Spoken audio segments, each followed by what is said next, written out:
Many residents are racing out of Northern California's wine country this week, uncertain of what they'll come back to, including sociology sophomore Amy Estrada.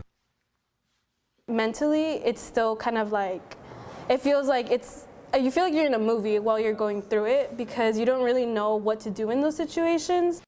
Estrada says her family left their Santa Rosa home Saturday because they were in an evacuation area. They stayed at her sister's place in Davis, but went back Tuesday after the evacuation was lifted. You leave home not knowing when is the next time that you're going to come back, or if you're even going to have a home to come back to. A very real fear for 180,000 displaced people who are under the mandatory evacuation zone, while even more people in the surrounding areas could be forced to evacuate at a moment's notice. Allison Bridger teaches meteorology at San Jose State. The fires, like I said earlier, more frequent, more intense, more area burned, and all of that stuff is encroaching on the outsides of our big cities. She says climate change doesn't directly cause fires, but fires interact with the conditions of climate change. And that's an explosive combination. Mistakes have already cost Californians dearly in this destructive month of October. The only thing we can do is just rebuild and grow and learn from our mistakes. On campus, Jonathan Guzman, Update News. The Mosaic Cross-Cultural Center is a place where students dedicated to social justice and diversity flock. This final season, the Mosaic Center is holding a study session to provide an inclusive environment.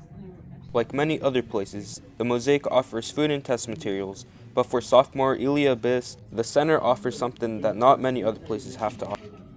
I'll come here for like a change of pace, or if I'm doing like a different subject for like a transition, and also since like they also have like snacks and stuff and I can do my prayers. Many of San Jose State's Muslim and religious population find a place to practice their worship with the Mosaic's meditation space. It could be hard to find a quiet, safe area to practice one's prayers. Abyss is especially grateful for this space as But since they have like, it's open longer, I have more time, like if I need to pray.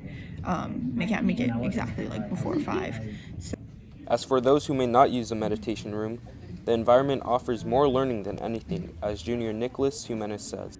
Be more aware of the campus culture and like all the cultures that we do have present here, and how to be mindful of everybody and having those like meaningful interactions with people. But why not go to the library or any other place during the final season? Kenny Jackson, who works at the Mosaic as well as being a student, believes Mosaic Center kind of offers like more kind of relaxed space to, to study. We also have a prayer room, a meditation room. The study session is open on the 10th and the 12th, but the center is open year-round to help students learn the different identities at SJSU. On campus, Jonathan Guzman, Update News. The odds of successful startup are slim, but some students are getting the opportunity to live out their dreams. The Silicon Valley Innovation Contest hosted more than 100 students in the MLK Library Tuesday to show off their latest ideas. Some people want to be doctors, others want to be lawyers, but these students want to have an impact on society through their innovations.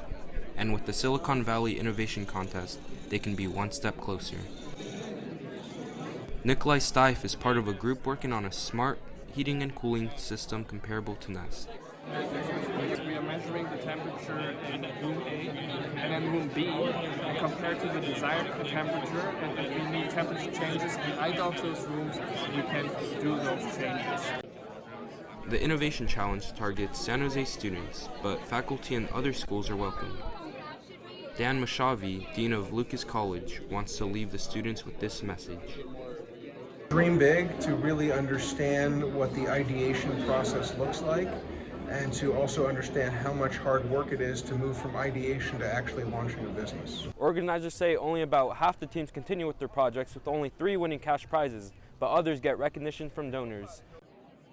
Divya Ramachandran competed last year, and seeing these new innovations reignites her enthusiasm.